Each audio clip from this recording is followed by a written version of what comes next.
is Hannes Voeding van die Brain Fund en ons is in Philadelphia in Family Hope Center se kantoor saam met meneer Matthew Newell waar ons met julle gaan gesels oor breinbesering en hoe ons ouers wil help. Ek stel aan julle voor Matthew Newell. Welcome to our presentation where hope comes home. We look forward to you joining us. Nou vir die meeste van ons en veral vir my is die brein so 'n komplekse plek. Mense swat jare en dan sê hulle verstaan dit nie. Hoe gaan ek as 'n pappa my eie brein en my kind se brein en my vrou se brein verstaan? Vertel ons bietjie van die brein, Matthew. Geef ons 10 fun facts about the brain. This brain, for the average person, weighs about 2% of their total body weight. But the brain uses up to 20% of the energy that you feed yourself every day.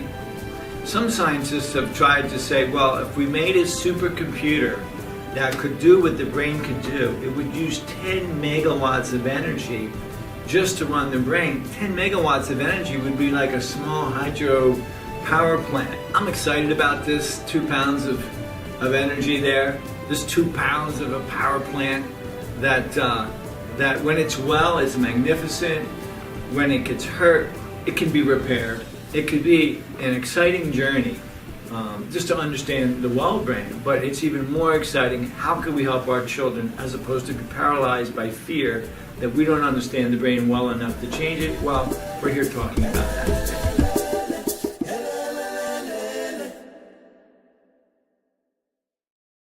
Welkom by ons program van die Brain Fund, where hope comes home. Ek is Hannes Voeding en Matthew Newell en vandag gaan ons gesels oor nutrisie en hoe dit voeding, dit wat ons eet en dit wat ons inneem elke dag, hoe beïnvloed dit die brein? So Matthew is 'n kenner op die gebied en hy gaan met ons gesels oor wat om te eet, hoe om te eet, wanneer om te eet en wat se impak dit op ons het. So Matthew, my eerste vraag aan jou gaan wees, wat se impak het voeding op die brein? That's a good question, Hannes. The most important concept to understand is that nutrition and health to the brain for all of us is very, very important. And number one, when you have good food, when you have a good environment, you're going to be able to increase neurotransmitters in your brain. You have hundreds of different neurotransmitters. Each one of these neurotransmitters are specific to signal the brain in a particular fashion.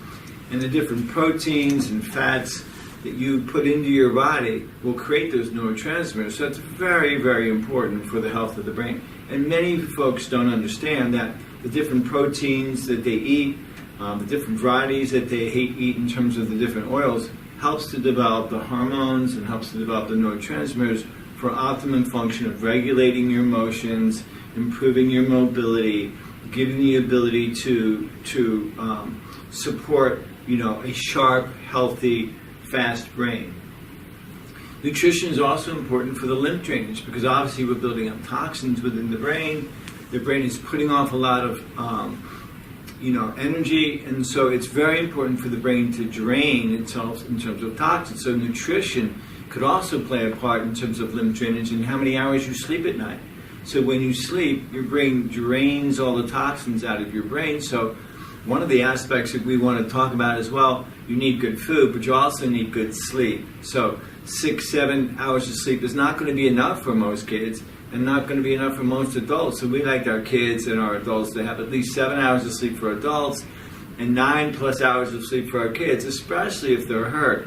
And so we often underestimate the power of sleep. So that's obviously really important because we want to talk about nutrition in a big way, right? Not just food, but how do we use our environment, right? Next, we want to look at the concept that the better we eat, the more endurance we have, yes? So if I eat a good protein breakfast in the morning, and it's not heavy on carbohydrates, but good with proteins and oils like an omelet or eggs or something of that nature, my brain will be able to work and problem solve all morning, as opposed to an hour after I eat, I begin to get tired, and then I have fatigue and my brain doesn't work so well. And for our children, especially the hurt children, our children who are going to school, our children are doing all their academics in the morning, we really counsel parents and teachers that, you know, these children need a lot of protein, they need a lot of oils in the morning so that their brain is happy, they can think clearly, their emotions are more balanced, because obviously the emotional parts of your brain are very important for learning.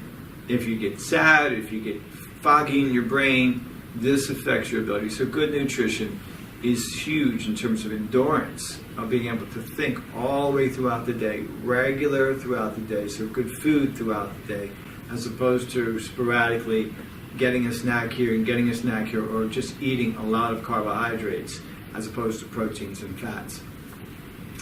We also, which most folks don't really pay attention to, which because no one's taught this, is that good nutrition helps to have clean blood. Obviously the blood, you know, carrying the oxygen, but also carrying all the nutritional substrates.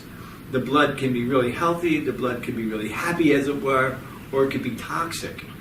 And so what we want to be able to do is having good water for our children, good organic food for our children, and we want the blood to be very clean, and the viscosity of the blood to be very clean, because the blood's carrying all the chemicals. It's the river that carries all of the chemicals throughout the brain, and by good nutrition we can rely on that, making sure that we don't have foods that have a lot of pesticides in them, don't have foods that have a lot of chemicals in them, don't have food that is kind of GMO, where it's kind of been genetically modified, because this lowers the power of the river.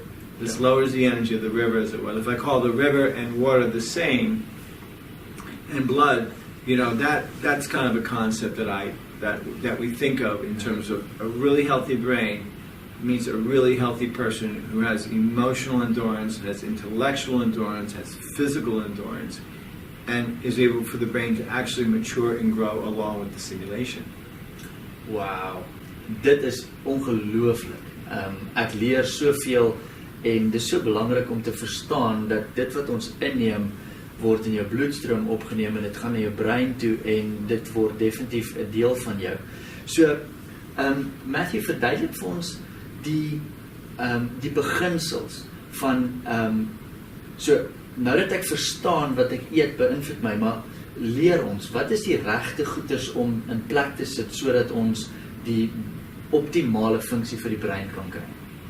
But what we like to think of the principles, or kind of the concepts that we like to teach parents, and the concepts that we've learned over 35 years, right? So we've been working for 35 years, and the concept of these principles always come into play for healing, supporting, developing the brain is, number one, we need to have good quality water for our children and for our brain and for the adults.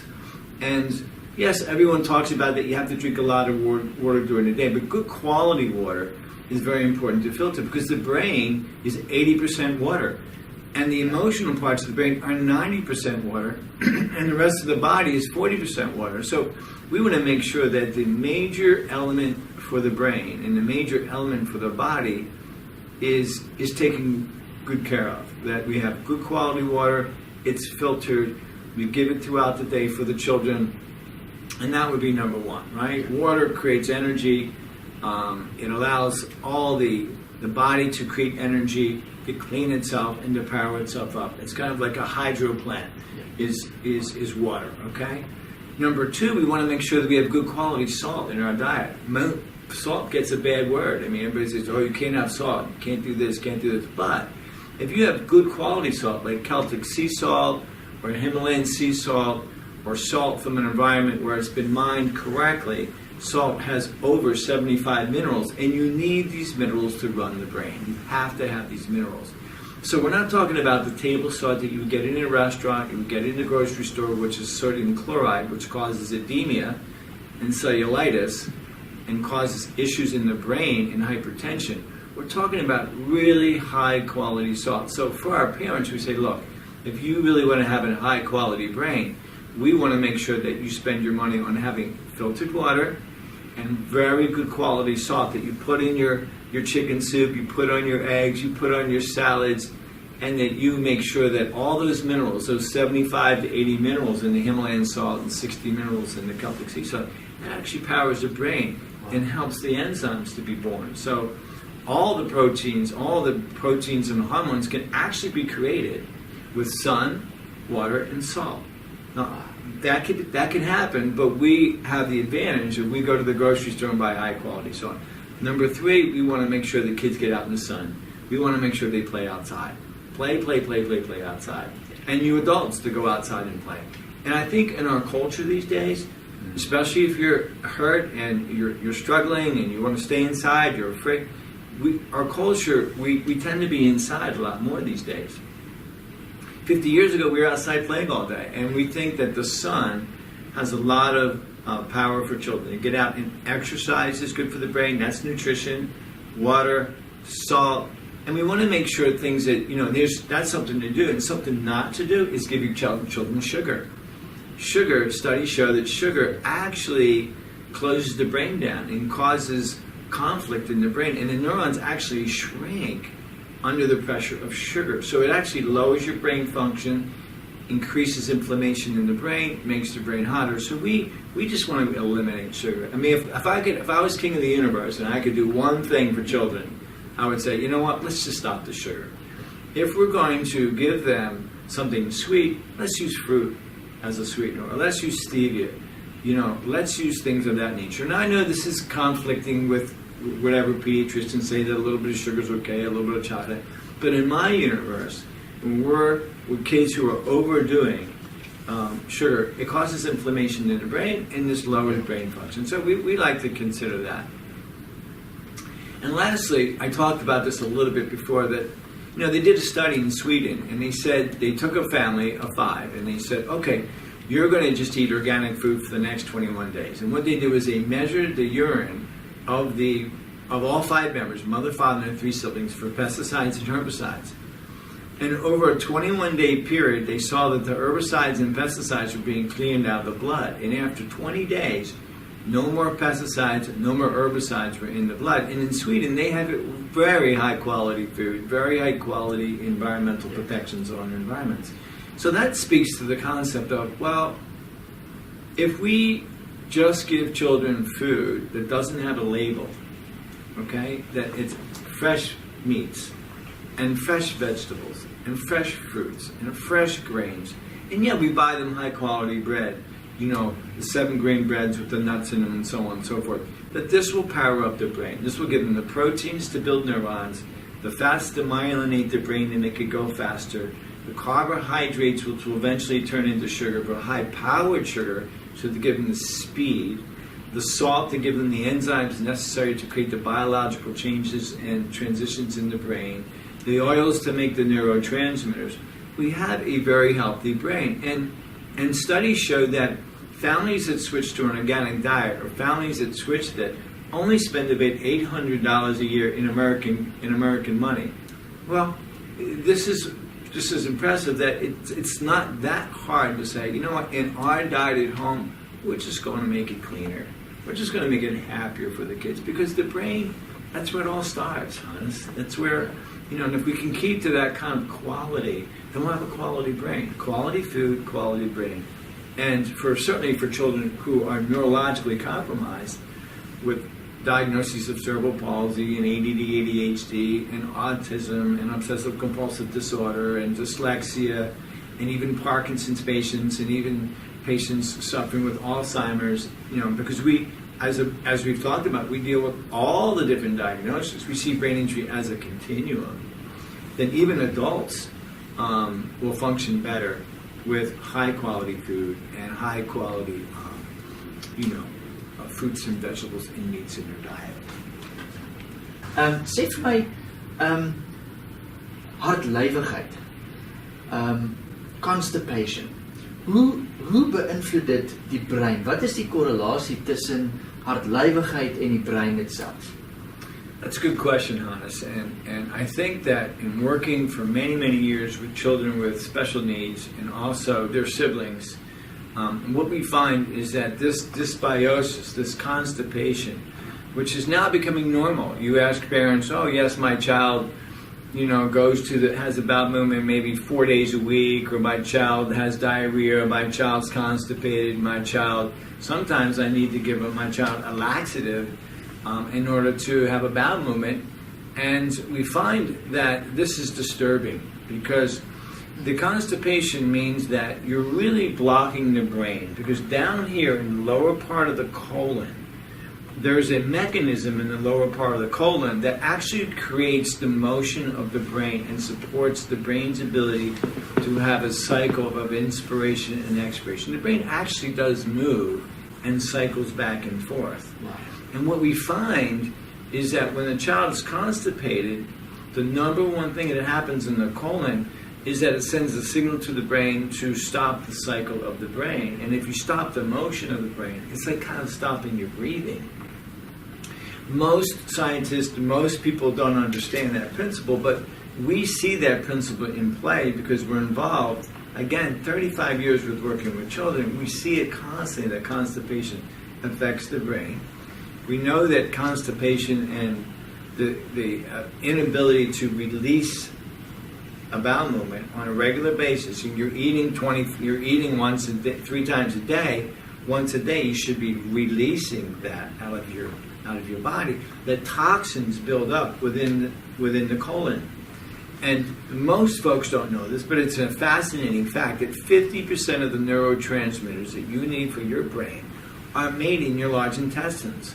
So there's this kind of compost pile going on. This fertile place where at the end of your digestive moment, this is the beginning of the digestive moment when you eat, your stomach breaks the food down, it goes into the small intestines, it gets distributed throughout your body for energy, and the byproduct goes into your large intestines, it gets moved around, you make 50% of your neurotransmitters, and the rest of the toxins get pulled out, bundled together, and shipped out of the body. It should happen on a 24-hour basis. And what we find with children that it doesn't is they get toxic, they get irritable, they get nervous, they get upset.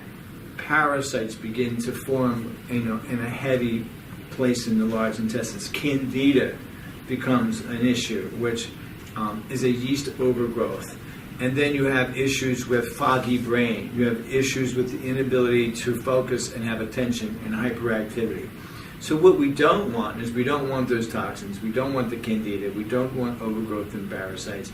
And constipation is just a symptom of digestive inability, right? So we want to really look at that whole aspect. For children hurt with cerebral palsy, this becomes an even bigger issue. Because when we look at their hips, we know that we look at their hips, and the large majority of the children with hips coming out of the socket, 90% of the time, the hips are coming out of the socket on the left side, where the colon is. And when we look at x-rays on the screen, we see the left hip coming out of the socket, we see all the dysbiosis and all the gas and all the constipation, inflammation in the left side. So we're thinking, wow, not only is it difficult to have a good hip if you don't move with kids with cerebral palsy, not crawl enough and creep enough and walk enough, but the actual constipation from not being able to move causes the hip function to be irregular. So we really see a cascading effect with the children who walk, have issues with ADD, ADHD. Autism is a huge issue in terms of digestion and constipation for these kids. So overall, nutrition is about sunlight, it's about good water, it's about good salt, it's about good lymph drainage, it's about getting the proteins necessary to build the neurons in your brain, because your brain is constantly producing more neurons. Scientists say now that your brain is growing more neurons through exercise and through stimulation. So if we're doing that, we need to make sure that we have the supplies necessary to create the brain growth and development. So we hope this information is being very helpful to parents. The basics are there. High quality food, high quality sun, put your kid to bed at nighttime, play with your children, and if you find that your children are getting constipated, let's look at the diet, let's look at what they're eating, and let's see if we can come up with a more natural way for them to digest their food and be able to eliminate on a consistent basis. Jo, dit is ongelooflike informasie, Matthew. Dit gee vir my definitief 'n kopskuif van, jy weet, hoe ek verstaan het nutrition werk en wat se impak dit op 'n mens het. So, ek wil hê julle moet inskakel. Dankie dat julle vandag ingeskakel het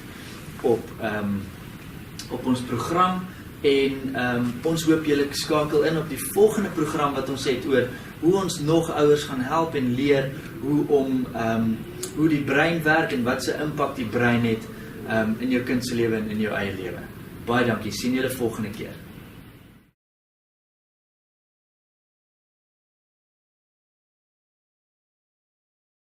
Can a seizure bring damage to a child? Kan wanneer jou kind 'n seizure het en hy lê op die grond en hy ruk en dit lyk definitief nie goed nie, kan dit skade bring vir die kind? Some of the common myths that I've heard of, and that parents tell me, is that seizures can kill you, so eliminate them. Seizures are bad for you. Seizures are the problem. Seizures are kind of like a demonic thing. Like if you have seizures, that it's almost like a demon thing. And the seizures are a way for correction in the cortex. So it's like a storm in the cortex. A fever and a seizure are kind of like the same thing. When your brain needs a correction, it needs to have a seizure. So the seizure is actually a friend. Wow. It's actually a solution to the problem, but it's not the problem in itself. The first things first is a seizure is a solution to the problem. Wow. The problem is an imbalance in the brain from a chemical, oxygen, tightness in the brain, a structural abnormality within the brain. But in and of itself, it's not the cause of the issue. It's the result of an underlying issue that we need to get to the bottom of rather than seeing it as the problem. Tell me about the correlation between diet and seizures and stuff like that. Is there any correlation? We've been very successful with a majority of our children to eliminate seizure activity 100%. And as we've eliminated the seizures and as they become less and less a factor of the neurological, correction that needs to be, we can then begin to bring down the medications that are often, heavily involved with the child.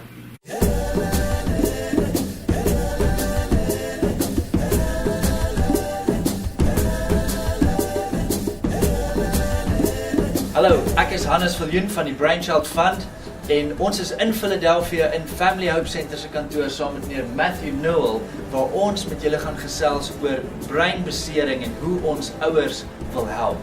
Ek stel aan julle voor Matthew Newell. Welcome to our presentation where hope comes home. We look forward to you joining us.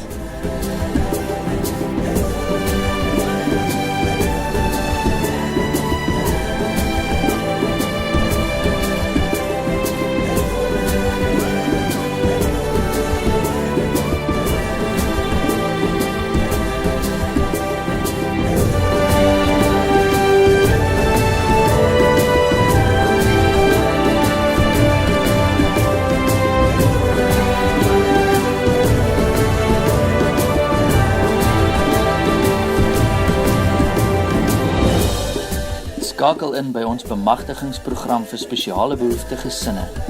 Kennis is krag.